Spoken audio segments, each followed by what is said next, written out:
নমস্কার, শিব শক্তি অ্যাস্ট্রো চ্যানেলে সকলকে স্বাগত জানাই। আশা করি সকলে আপনারা ভালো আছেন, ভালো থাকুন, সুস্থ থাকুন। মাসিক রাশিফলের আজকের ভিডিওই আলোচনা করব বৃশ্চিক রাশি এবং লগ্নের জাতক জাতিকাদের আগামী মে মাসটা কেমন কাটবে সেই নিয়েই। সেই সঙ্গে থাকছে নাক্ষত্রিক বিশ্লেষণ এবং সেই সঙ্গে প্রতিকার।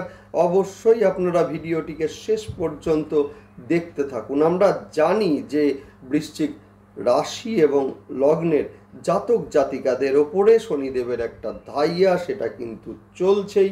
সেই সঙ্গে আপনাদের সেকেন্ড হাউস এবং সেই সঙ্গে ফিফথ হাউসের অধিপতি বৃহস্পতিদেব বিগত একটি বছর ধরে মেষ রাশিতে অবস্থান করছিলেন, যেটা কিনা আপনাদের রাশি এবং লগ্ন সাপেক্ষে ষষ্ঠ ঘর।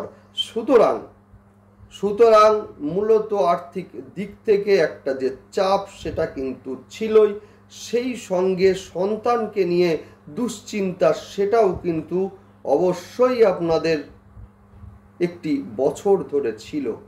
সেই সঙ্গে দশম স্থানের অধিপতি রবিদেব, যিনি কিনা ষষ্ঠে অবস্থান করলেন বৃহস্পতিদেবকে সঙ্গে নিয়ে, এবং সেখানে শনিদেবের দৃষ্টি, অর্থাৎ কিনা থার্ড হাউসের দৃষ্টি, যার ফলে কিন্তু কর্মের একটা প্রেশার সেটা কিন্তু ছিলই।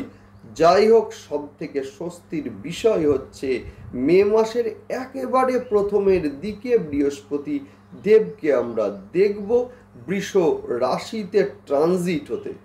ভীষণ স্বস্তির একটি বিষয় যে বৃহস্পতি কিনা আপনাদের দ্বিতীয় স্থান এবং সেই সঙ্গে ফিফথ হাউসের অধিপতি, যিনি কিনা ট্রানজিট হচ্ছেন সপ্তম হাউসে। ভীষণ ভালো, ভীষণ স্বস্তির একটা বিষয়। সুতরাং আর্থিক দিক, সেই সঙ্গে সন্তানের দিক, সেইটাও কিন্তু বিশেষভাবে শুভ হতে চলেছে। নিঃসন্দেহে বলাই যায় ভীষণ শুভ হতে চলেছে। যাই হোক, দেখতে থাকুন এবং সেই সঙ্গে অবশ্যই আপনারা চ্যানেলটিকে সাবস্ক্রাইব করে নেবেন। দেখুন, গ্রহের গোচর, যেটা স্বল্প সময়ের জন্যই হোক বা দীর্ঘ সময়ের জন্যই হোক, যার ইম্প্যাক্ট কিন্তু আমাদের জীবনে ভীষণভাবে পড়ে। যে কোনো সিদ্ধান্ত নেওয়ার ক্ষেত্রে গ্রহের গোচর বিশ্লেষণ সেটা কিন্তু ভীষণ জরুরি।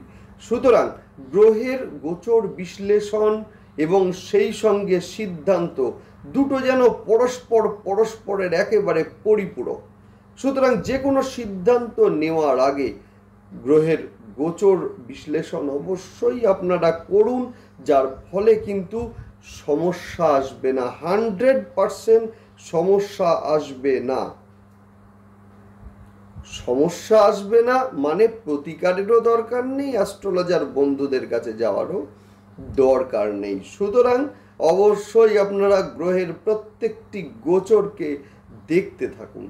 অবশ্যই আপনারা চ্যানেলটিকে সাবস্ক্রাইব করবেন, যাতে প্রতিটা গ্রহের গোচরের সঙ্গে সঙ্গে আমি আসি আপনাদের কাছে সঠিক সিদ্ধান্তগুলো কি নেবেন, কোন দিক দিয়ে আপনারা সিদ্ধান্তগুলোকে নেবেন সেটা বলার জন্য। অর্থাৎ ভিডিও নোটিফিকেশন আপনাদের কাছে যাতে সহজে পৌঁছে যায়, সেই জন্য অবশ্যই আপনারা চ্যানেলটিকে সাবস্ক্রাইব অবশ্যই আপনারা করে নেবেন। যাই হোক, শুরু করছি মূল আলোচনা। বৃশ্চিক রাশি, যেটা কিনা জলরাশি এবং সেই সঙ্গে স্থির প্রকৃতির রাশি। জলরাশি হওয়ার কারণে কিন্তু যে কোনো পরিবেশে নিজেদেরকে মানিয়ে নেওয়ার একটা ক্ষমতা সেটা কিন্তু বৃশ্চিক রাশি এবং লগ্নের জাতক জাতিকাদের মধ্যে রয়েছে। সেই সঙ্গে স্থির রাশি হওয়ার কারণে কিন্তু যে লক্ষ্য এরা স্থির করবে, অর্থাৎ যে সিদ্ধান্ত এরা নেবে, সেটা থেকে কিন্তু ফিরে আসে না।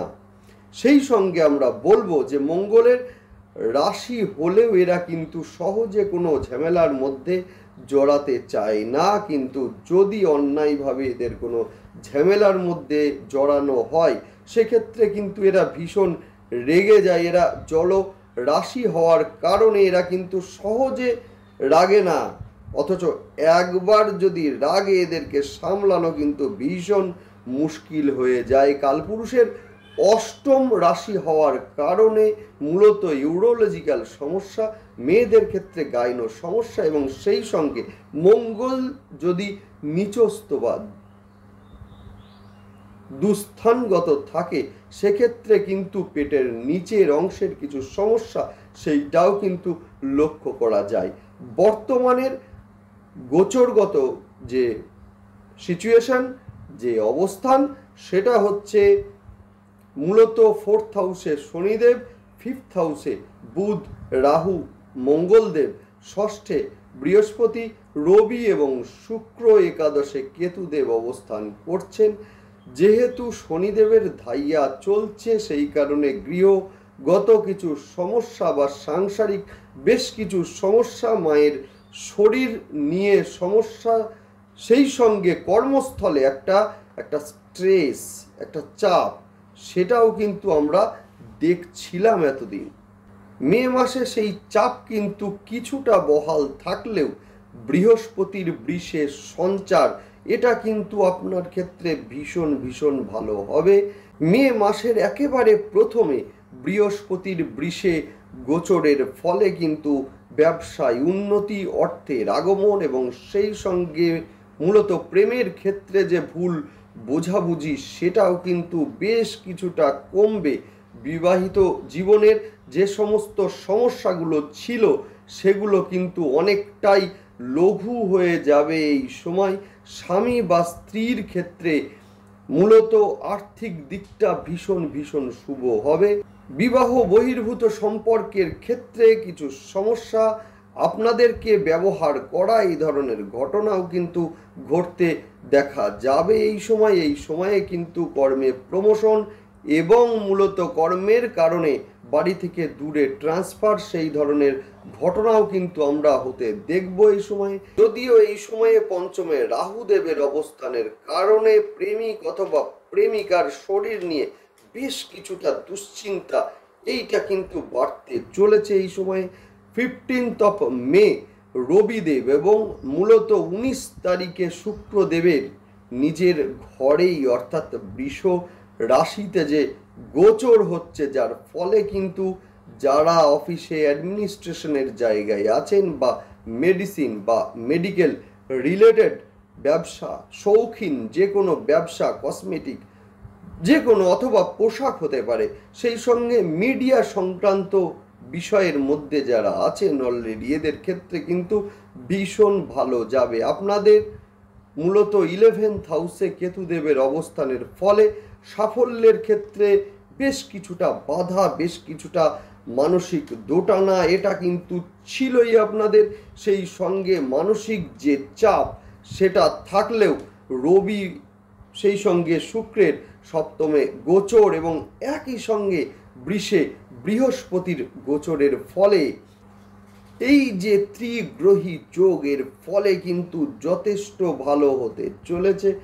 বৃহস্পতি সপ্তমে গোচর করে মূলত একাদশ স্থানে দৃষ্টি দেবেন এবং যার ফলে কিন্তু সাকসেসের রেট অনেকটাই বাড়বে।